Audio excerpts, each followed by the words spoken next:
nós estamos falando sobre essa vinda de Jesus, nesse momento propício, que é o momento do Natal que nós estamos vivendo, né?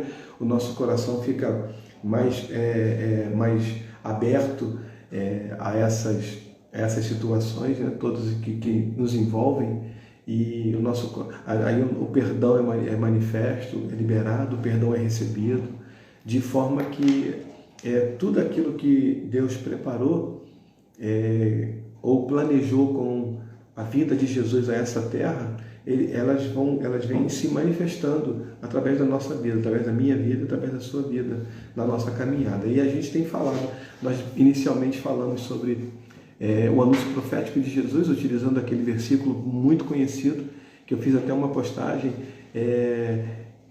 de Isaías 9, versículo 6, que fala anunciando a chegada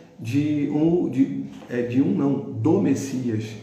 E essa chegada, ela foi confirmada depois de 740 anos, com a vinda de Jesus através do nascimento de Jesus por uma mulher que não teve relações com o homem, mas que foi engravidada pelo Espírito Santo de Deus, dizendo: descerá sobre ti o Espírito Santo e o poder do Altíssimo te envolverá. Então Maria ficou grávida e nesse momento ela concebe e dá à luz ao nosso Salvador.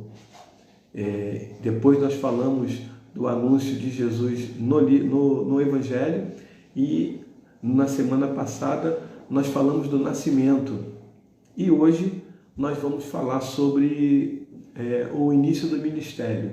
Jesus teve um ministério aqui nessa terra, e esse ministério foi preparado, foi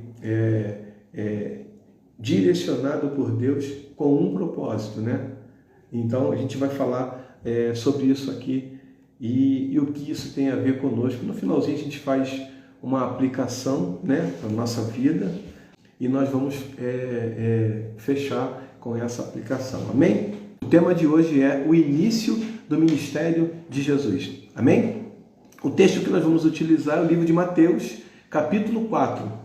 Mas antes de falar do ministério propriamente dito, ou do início desse ministério, eu queria falar de dois eventos que marcaram a vida de Jesus aqui nessa terra. O primeiro deles é o batismo de Jesus por João. Está registrado no livro de Mateus, capítulo 3, versículo 13.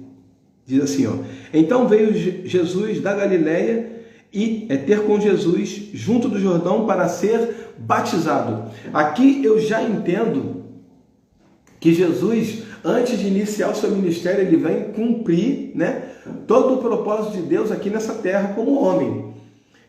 João, inicialmente, ele fala assim: não, Senhor, que isso? Eu é que devo ser batizado pelo Senhor. Porque João, filho de Zacarias, ele veio preparar o caminho, ele veio preparar o coração da humanidade para receber o Salvador, receber Jesus. Receber, quando eu digo, iniciar o seu ministério. Então, Jesus, ele vem aqui e ele se apresenta para ser batizado. João, inicialmente, ele tenta recusar, fala: não, que isso, Senhor? Eu é que preciso ser batizado por ti. E aí, existem aqui algumas coisas que eu anotei aqui para a gente discorrer sobre elas. A primeira delas, que ele veio cumprir toda a justiça, ou seja, todo o propósito. O versículo 15 inicia: Jesus, porém, respondendo, disse-lhe: deixa por agora, porque assim nos convém cumprir toda a justiça. E ele o permitiu. Então, Jesus, ele inicialmente, João tenta recusar, mas Jesus mostra que aquilo era necessário porque ele estava cumprindo toda a justiça. O que seria toda a justiça? Todo o propósito de Deus, né? Que era justo, o plano com relação à salvação, tudo aquilo que envolvia esse plano estava sendo iniciado ali, Jesus estava cumprindo. Então João, ele não achava que seria assim, mas Jesus mostra para ele que deveria cumprir daquele jeito. A segunda coisa, ele era exemplo para todos. Jesus nos deixa o exemplo de que todos nós devemos ser batizados. E Jesus nos mostra que aquilo seria um exemplo para a minha vida e para a tua vida. Ele mostra que ele estava cumprindo tudo aquilo, ele estava declarando publicamente esse arrependimento, apesar de que Jesus não tinha pecado, mas ele estava cumprindo como se fosse um exemplo para todos. Ele chamava todos, né, ao arrependimento. Esse movimento de arrependimento foi iniciado por João Batista, e Jesus estava dizendo, assim como eu estou declarando esse arrependimento publicamente, vocês também precisam fazer isso. E Jesus, mesmo não tendo pecado, não tendo necessidade de arrependimento de pecado, mesmo até porque ele era o próprio Deus encarnado, então mesmo assim ele cumpre essa justiça para mostrar para todos aqueles que estavam ali e a posteridade que era necessário fazer dessa forma. Uma outra coisa, o Espírito Santo. Olha só o que acontece no versículo 16. E sendo Jesus batizado, saiu logo da água, e eis que se lhe abriram os céus, e viu o Espírito de Deus descendo como pomba e vindo sobre ele. Nesse momento, Jesus, ele vê os céus abertos e ele vê uma pomba, que era o Espírito Santo, né, no formato de pomba, descendo sobre ele, tomando ele. Ele nos mostra aqui, eu entendo, que Jesus, ele estava dizendo que precisava da ação poderosa do Espírito Santo de Deus. Aí surge uma pergunta na minha cabeça. Se Jesus, sendo quem ele era, né? Não que ele deixasse de ser, mas naquele tempo, se Jesus, sendo quem ele era, ele precisava da ação poderosa do Espírito Santo, imagine eu, imagine você. Então o que Jesus estava demonstrando para mim e para você é que a ação do Espírito Santo de Deus é necessária na minha vida e na sua vida. Eu e você não conseguimos caminhar sem essa ação sobrenatural e poderosa na nossa vida, a ação do Espírito Santo. Então essa ação poderosa é que vai nos permitir continuar na nossa caminhada, seja ela cristã ou ministerial. É essa ação poderosa do Espírito Santo que vai permitir que eu e você suportemos todas as adversidades que nós vamos viver na nossa caminhada. E tudo aquilo que vai chegar à nossa vida vai ser vencido, não com a nossa força do braço, mas com a força sobrenatural do Espírito Santo de Deus. Aqui, Jesus nos mostra que essa ação seria necessária para suportarmos as adversidades. Sozinhos, né? João 15 vai dizer, sem mim nada podeis fazer. Eu não consigo fazer nada na força do meu braço. Eu não consigo fazer nada na força do meu conhecimento. Eu não consigo fazer nada apenas porque eu tenho dinheiro à minha disposição. Eu não consigo fazer nada sem a ação poderosa do Espírito Santo de Deus. Então esse batismo, ele nos mostra muitas coisas e ele nos deixa uns exemplos para que nós venhamos a praticar. O segundo evento que aconteceu antes do início do ministério de Jesus foi a tentação de Jesus no deserto. Jesus foi tentado. Está no livro de Mateus capítulo 4, versículo 1. Então foi conduzido Jesus pelo Espírito ao deserto para ser tentado pelo diabo. Aqui eu já entendo e já aprendo a primeira coisa que fala o meu coração, no versículo 1. Aqui, ó. Então foi conduzido Jesus pelo Espírito ao deserto. Eu entendo que é o Espírito que nos conduz ao deserto para aprendermos alguma coisa.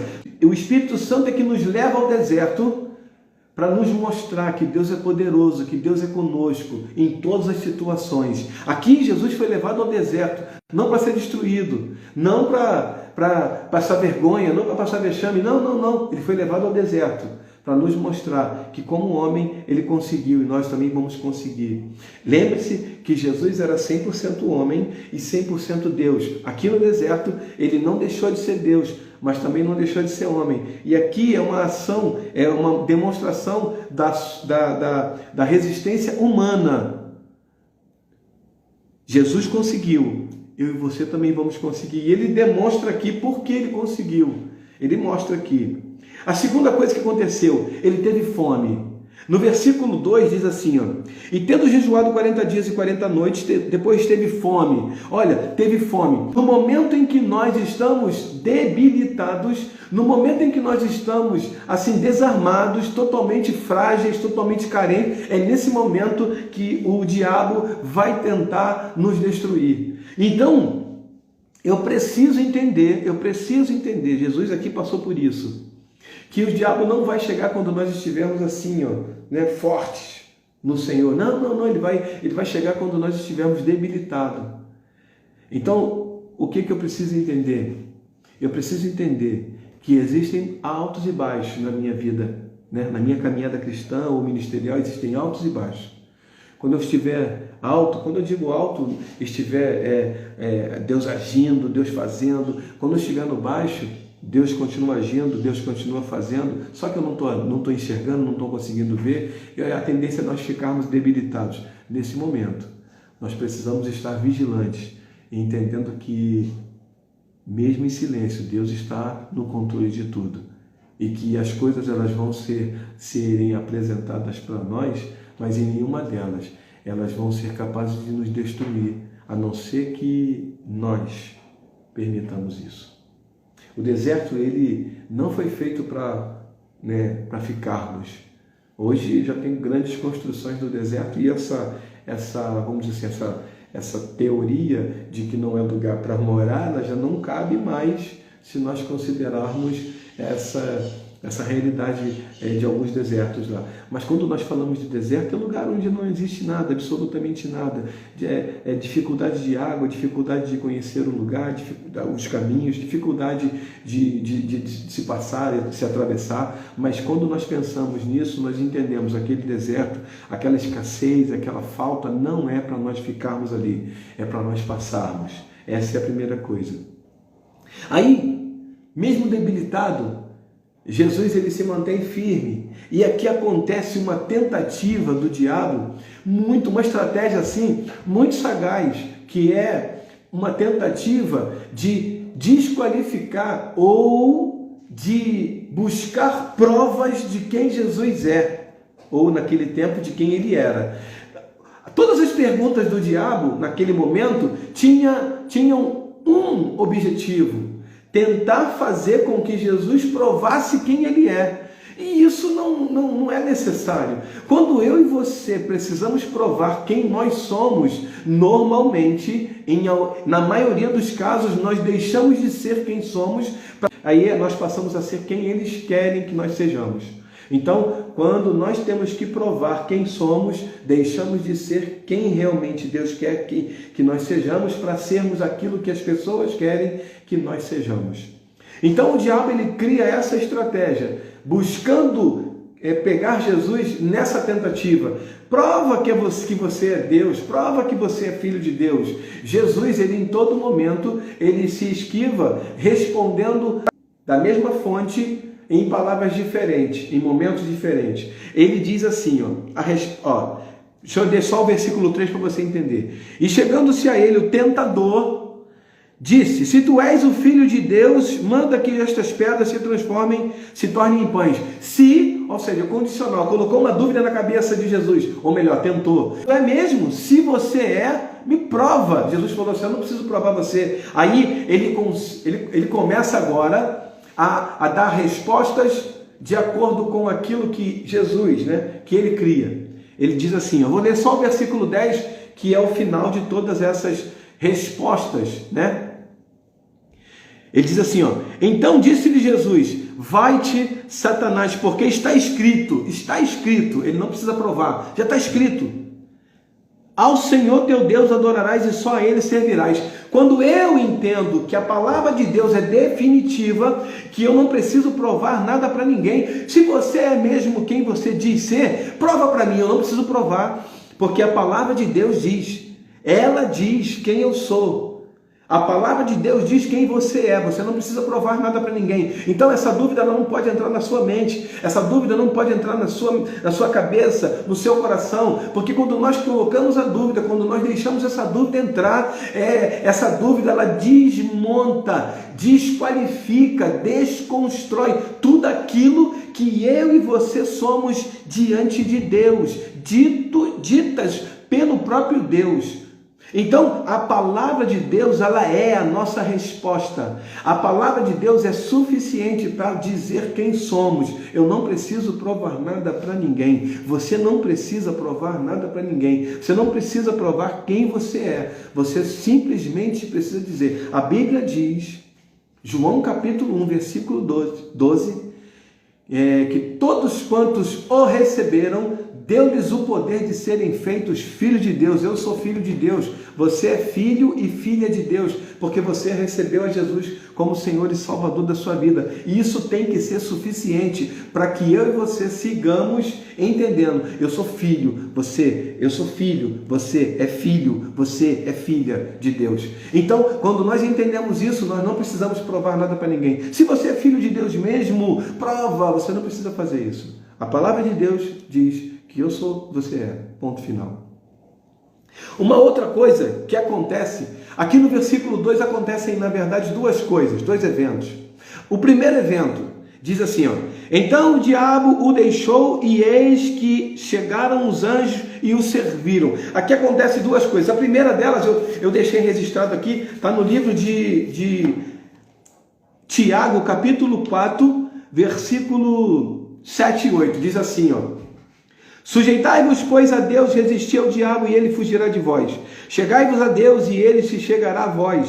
Limpai as mãos, pecadores, e vós de duplo ânimo, purificai o coração. Então aqui acontece a primeira coisa. Eu preciso resistir ao diabo, mas antes eu preciso me sujeitar a Deus. Se sujeitar a Deus é se submeter à sua autoridade, à sua soberania, se submeter ao Senhor. Quando eu e você fazemos isso e resistimos, e essa palavra resistir significa de verdade colocar o braço na porta e não permitir que o diabo entre. Você coloca o braço na porta e você resiste. Sujeitai-vos, pois, a Deus e resisti ao diabo, e ele vai fugir de vós. Existem pessoas que estão simplesmente orando, Senhor, tira o diabo, tira o diabo, tira o diabo. E aí elas acham que a ação do diabo, que a atuação do diabo vai ser impedida pela sua oração apenas. Não, eu preciso me submeter a Deus, em seguida eu preciso resistir ao diabo, porque todos os dias, ele tenta me tirar da presença de Deus. Todos os dias ele tenta tirar você da presença de Deus. Mas o que faz com que isso não aconteça? Me sujeitar a Deus, você se sujeitando a Deus, e nós dois resistimos ao diabo. Quando nós estamos resistindo a ele, nós estamos dizendo, quando nós dizemos não ao diabo, automaticamente, implicitamente, nós estamos dizendo sim para Deus. E aquela música do Thales Roberto, eu sempre canto ela, eu não consigo falar disso sem não mencionar essa música. Porque a música do Thales Roberto diz assim, porque todo dia o pecado vem me chamar, todo dia vem as tentações me chamar, todo dia as propostas vêm me chamar, todo dia vem as provações, mais é uma conjunção adversativa que anula tudo que foi dito anteriormente. Mas eu escolho Deus. Eu escolho ser amigo de Deus. É uma escolha. E essa escolha vem através da nossa submissão ao Senhor e resistência ao diabo. Amém? Nesse momento, acontece a segunda coisa, o segundo evento, nesse versículo 11. Chegaram os anjos e o serviram. Quando eu e você, quando nós resistimos ao diabo e quando nós nos sujeitamos a Deus, o Senhor envia a provisão. Eu preciso ter isso na minha mente. Não em alguns momentos vai parecer que é o fim. Em alguns momentos a situação é tão extrema, é tão difícil, é tão caótica que vai parecer que é o fim. Só parece que é o fim. porque Deus ainda está no controle da sua vida. Ele vai enviar a provisão. Eu preciso, em primeiro lugar, me submeter a Deus. Em segundo lugar, resistir ao diabo. Em terceiro lugar, a provisão de Deus chega. Eu preciso entender isso. Eu preciso caminhar nessa linha. Quando o diabo perguntava para Jesus, se você é o Filho de Deus, manda que essas pedras se transformem em pães. O diabo, ele estava criando uma estratégia de criar dúvida na mente de Jesus, de criar dúvida acerca daquilo que Deus disse que Jesus era. Jesus era o Filho de Deus, Jesus foi enviado a essa terra. Nós vimos ali atrás, mencionado pelo profeta Isaías, mencionado pelo Evangelho, de que Jesus viria a essa terra, a esse mundo, nasceria de uma virgem para trazer perdão para a humanidade. Ele seria o nosso Salvador. Essa era a promessa. Agora aqui, nesse momento, nesse contexto, o diabo tenta desconstruir tudo isso, colocando dúvida se você é realmente o Filho de Deus. Quando essa dúvida entra no coração das pessoas, é aí que o diabo começa a fazer aquilo que ele queria fazer. Porque a missão do diabo não é destruir de forma visível. A missão do diabo é destruir primeiro aqui na nossa mente, no nosso coração. Ele veio para matar, roubar e destruir. E muitas vezes essa morte não é uma morte literal. Muitas vezes essa destruição não é uma destruição literal visível, mas é uma destruição aqui, porque destruiu o pensamento, destruiu a construção de um pensamento de que diz que você é mais do que vencedor, um pensamento que diz que você é filho e filha de Deus, que diz de um pensamento que diz que você é nação santa, povo de propriedade exclusiva de Deus. Aí essa desconstrução aqui é uma destruição. Então, o diabo, ele tenta colocar dúvida aqui, A dúvida entra na minha mente. E quando ela entra na minha mente, ela consegue alcançar o meu coração. E aí eu não tenho como resistir ao diabo. Você consegue entender isso? Então, na tua caminhada, na minha caminhada, nós vamos encontrar várias situações, mas o nosso foco, os nossos olhos têm que estar no Senhor, os nossos olhos têm que estar no autor e consumador da nossa fé. Jesus não largou a palavra, Jesus não largou, não abandonou a palavra em um minuto sequer. Ele, sendo Jesus, sendo Deus, ele continuava dizendo: mas diz a palavra, ao Senhor teu Deus adorarás e só a Ele servirás. Jesus estava usando a palavra. Quando eu e você nos depararmos com um deserto, com uma dúvida que o diabo tenta colocar na nossa mente, nós precisamos usar a palavra. A palavra diz quem eu sou. A palavra diz quem Deus quer que eu seja. Quem Deus diz que eu sou. O que o mundo diz a meu respeito, ao seu respeito, não vale. Eu fico com a palavra. Amém? Nós iniciamos agora o que de fato seria o início do ministério de Jesus. E eu separei aqui, deixa eu ver aqui, o texto de Mateus capítulo 4, versículo 12. Jesus, porém, ouvindo que João estava preso, voltou para a Galiléia e, deixando Nazaré, foi habitar em Cafarnaum, cidade marítima, nos confins de Zebulon e Naftali. Aqui, Jesus inicia o seu ministério. E ele tinha, aqui nesse texto aqui, no versículo 14, era o cumprimento da profecia, diz assim, para que se cumprisse o que foi dito pelo profeta Isaías, que diz, versículo 15, a terra de Zebulon e a terra de Naftali, junto ao caminho do mar, além do Jordão, a Galiléia das nações. Então, Jesus foi enviado ao povo, Galiléia das nações, ou dos gentios, né? Foi enviado ao povo para alcançar toda a humanidade. Aqui é o cumprimento. No versículo 4, vou começar o 17. Desde então começou Jesus a pregar e a dizer, arrependei-vos, porque é chegado o reino dos céus. Versículo 18. E Jesus, andando junto ao mar da Galiléia, viu dois irmãos, Simão, chamado Pedro, e André, os quais lançavam as redes ao mar, porque eram pescadores. Aqui Jesus começa com o objetivo, né? Um dos objetivos dele, que era convocar cooperadores. Um dos objetivos de Jesus era convocar cooperadores, e ele continua fazendo isso até os dias de hoje. Ele continua convocando, ele convocou a mim, ele convocou você. E aí talvez você fale assim, mas eu não sou líder, eu não sou pastor. Não, mas ele convocou você através da grande comissão, quando diz: ide por todo mundo e pregar o evangelho a toda criatura. Não é pregar o evangelho subindo num púlpito de uma igreja que tenha muitos membros, não, mas é pregar o evangelho com a sua vida, com o seu testemunho, com aquilo que Deus tem feito na sua vida. Então, você vai começar a pregar o evangelho com aquilo que Jesus fez na sua vida. E às vezes é assim, com palavras assim das mais simples possíveis, né? Porque Jesus, ele era simples. Jesus, ele não utilizava grandes recursos, ele não utilizava grandes oratórias, ele não era eloquente quando falava, mas ele era objetivo.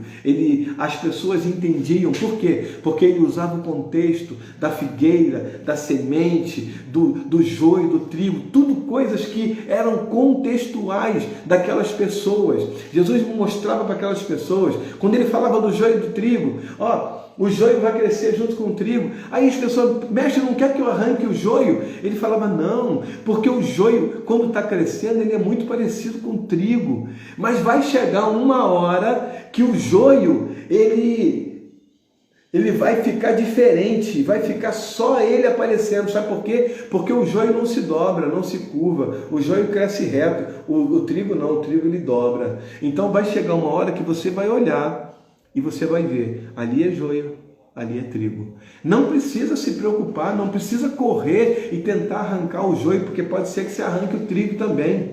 Então, Jesus estava dizendo, quando ele pregava contextualizando. Então ele pegava, aquele momento ele estava trazendo pessoas, novos cooperadores. Aqui a formação dos discípulos, né? Dos primeiros discípulos, e ele começa trazendo aqui, e Jesus andando viu dois irmãos, Simão, chamado Pedro, e André.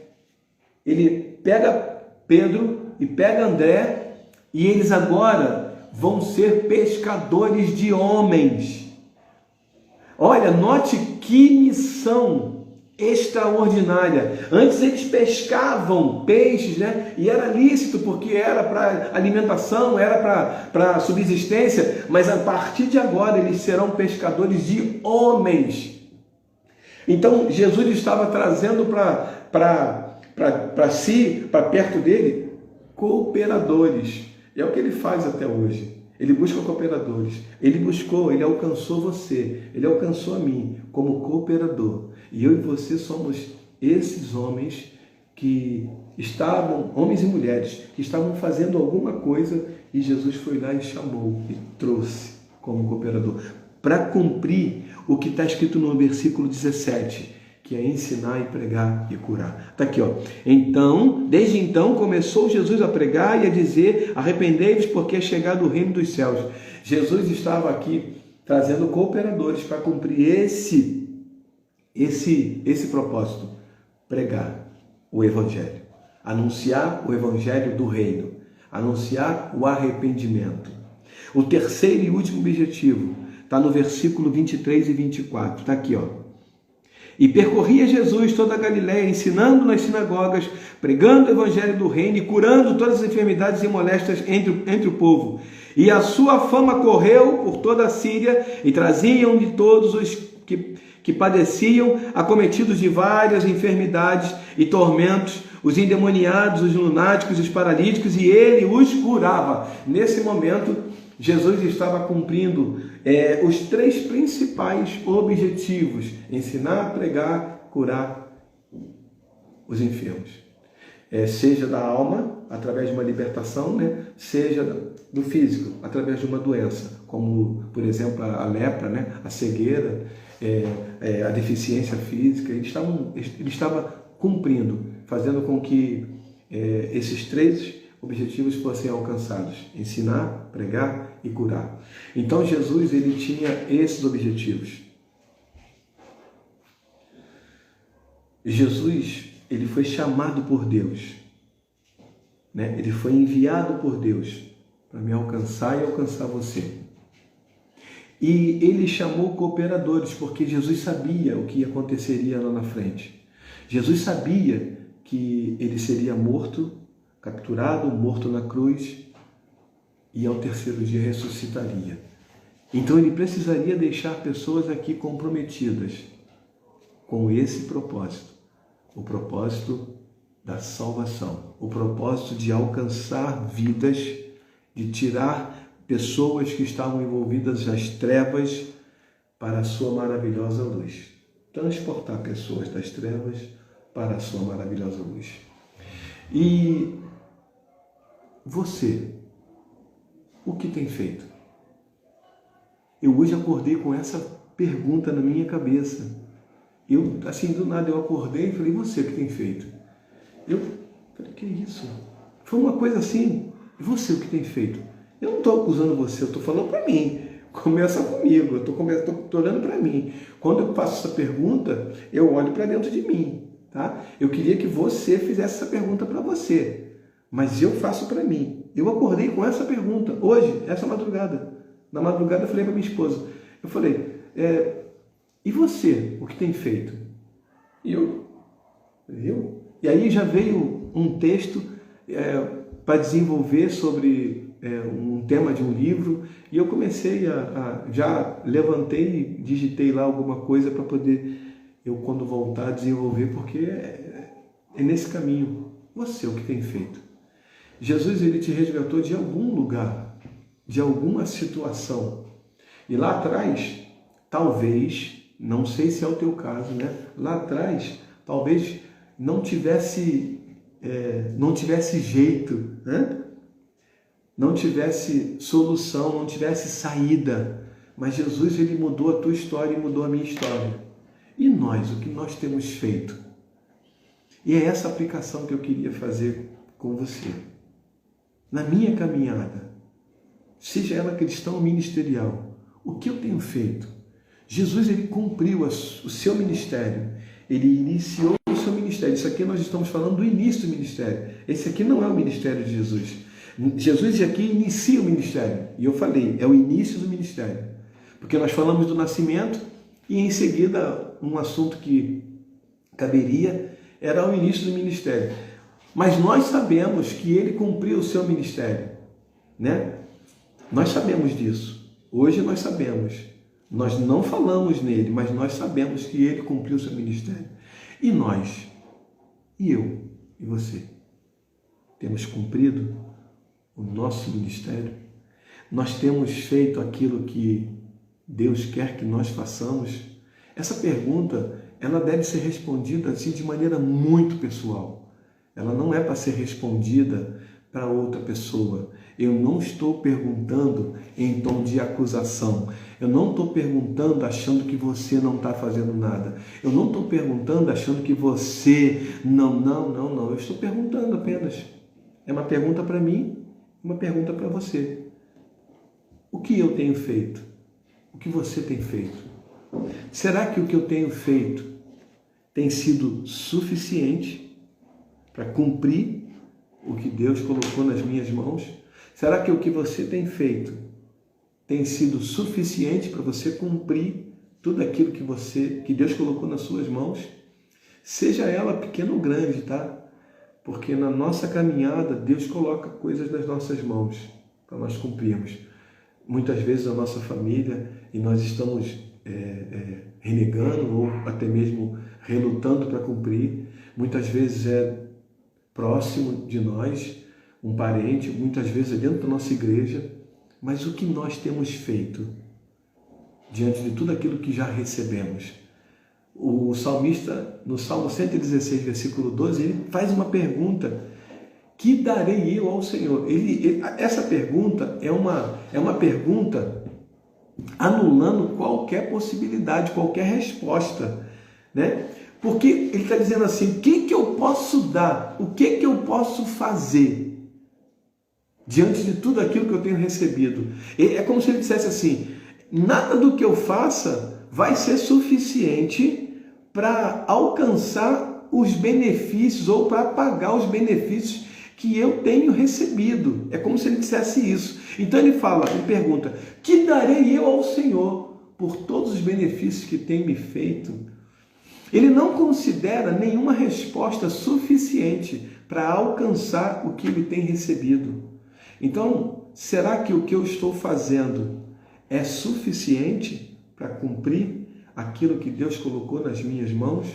Será que o que você tem feito? Porque nós não podemos fazer comparações, né? Do tipo, eu me comparar com você ou vice-versa. Não faça isso, porque a minha condição é uma, a sua condição é outra. Mas dentro da minha condição, eu sei que poderia fazer mais. Dentro da sua condição, você sabe se poderia ou não fazer mais. Talvez o seu sentimento nesse dia seja assim, eu poderia ter feito melhor, eu poderia ter feito mais. Ou então o seu sentimento seja assim, Senhor, muito obrigado, eu fiz tudo que eu podia, eu fiz tudo que estava ao meu alcance.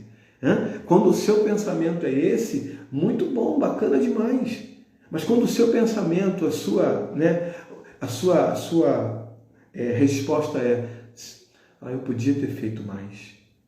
Então, não é para nós vivermos com remorso o resto da vida, a partir de agora, porque a gente entende que poderia ter feito mais. Não é para viver com remorso, mas é para, a partir de hoje, tomar uma postura diferente. Eu vou fazer o melhor que eu posso na minha caminhada ministerial, na minha caminhada cristã. Eu vou fazer o melhor que eu posso, porque Jesus fez o melhor que ele pôde. Deus fez o melhor que ele pôde, enviou Jesus, e Jesus fez o melhor que ele pôde, cumpriu cabalmente o plano da salvação. A prova disso é que eu fui resgatado por ele. Depois de mais de 2000 anos, o propósito de Deus continua se cumprindo na vida de tantas pessoas, inclusive na minha. Então, qual é o sentimento que você tem hoje? O sentimento de dever cumprido ou o sentimento de frustração, de decepção ou de remorso? Podia ter feito mais. Qual é o sentimento que fica? Eu, de fato, espero que você tenha o sentimento de dever cumprido, dizendo, eu fiz tudo o que podia para cumprir o propósito de Deus. Então, quando nós fazemos isso, nós continuamos a nossa caminhada, né? Procurando melhorar. Não se compare com ninguém, absolutamente ninguém. A pessoa pode ter começado depois de você, e você já está há 30 anos na caminhada, não tem problema, não se compare com ninguém. Porque quando você se compara, você deixa de lado as circunstâncias, as situações que cercam cada pessoa. E esse é que é o grande problema. Porque eu não tenho o mesmo tempo que você, eu não tenho talvez o mesmo dinheiro que você, eu não tenho talvez o mesmo conhecimento que você, e me falta talvez algo que você tem em abundância. Então eu não posso comparar a minha vida com a de ninguém, mas eu posso comparar comigo mesmo, né? E quando eu olho para trás, eu vejo o que eu fiz e digo, glória a Deus, fiz tudo o que eu podia, fiz tudo o que estava ao meu alcance, fiz tudo de acordo com as minhas forças. Aí eu fico em paz e sigo. Que esse seja o teu sentimento, que você possa todos os dias acordar com um sentimento de dever cumprido, nunca com um sentimento de remorso ou de frustração, porque você não conseguiu fazer ou porque você deixou de fazer. Não, eu fiz tudo que eu podia fazer, tudo que estava nas minhas mãos eu fiz, com todas as minhas forças. Amém? Que o Senhor abençoe a tua vida, que você possa, em todos os dias da tua vida, cumprir cabalmente tudo aquilo que Deus colocar nas suas mãos, seja para você orar, seja para você ministrar uma palavra, seja para você fazer uma visita, seja para você dar uma palavra de ânimo, de incentivo, seja qual for o propósito de Deus na sua vida, que você cumpra cabalmente, para a glória de Deus. Amém? Deus abençoe a tua vida.